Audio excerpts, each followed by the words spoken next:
bonsoir, et oui, nous voilà en direct de la cérémonie des Césarnaques d'or.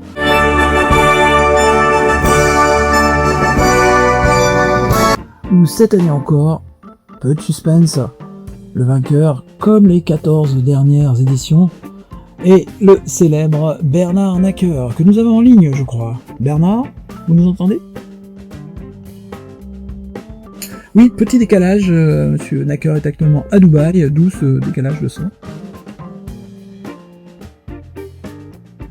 Votre micro, monsieur Naqueur. Oui, la technologie, ça n'a pas l'air d'être son fort, hein, ce monsieur Naqueur. Ah oui, pardon, excusez-moi. Je sais pas ce que vous avez tous à parler dans les peluches, là, sur toutes les vidéos. Enfin bon.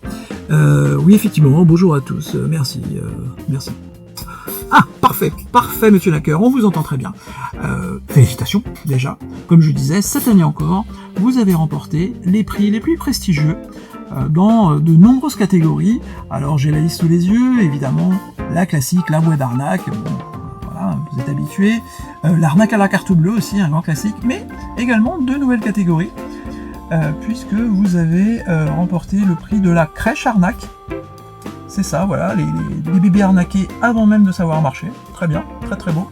Et puis évidemment l'EHPAD arnaque, aussi nouvelle catégorie, où là évidemment la dernière arnaque que subiront les personnes âgées du grand art, vraiment. Mais il semblerait, monsieur Naqueur, qu'une catégorie vous échappe tous les ans, et cette année encore, vous ne l'avez pas remportée. Est-ce que vous voulez nous en parler ? Oui, c'est vrai, cette année encore, j'ai été battu dans la catégorie, qui ne m'attire pas plus que ça, il faut bien le dire, la catégorie l'arnaqué de l'année, qui, cette année encore, a été remportée par Monsieur Ploité, le célèbre Alex Ploité. Bon, c'est devenu maintenant mon partenaire, on va dire. Alors, il me doit beaucoup, puisque la plupart des arnaques dans lesquelles il est tombé, c'est moi qui lui ai infligé, on va dire. Non mais ce Monsieur Ploité, il est excellent. D'année en année, on n'est jamais déçu.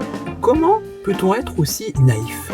Se faire arnaquer sur des choses aussi basiques telles que un appel de sa banque qui lui dit que ses comptes ont été vidés, qu'il faut taper un code, etc.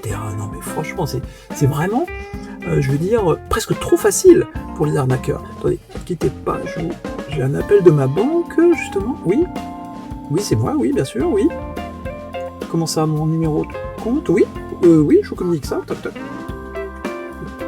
Et le code secret de ma carte bleue, bien sûr, je vous donne ça, voilà, tout de suite. Tac.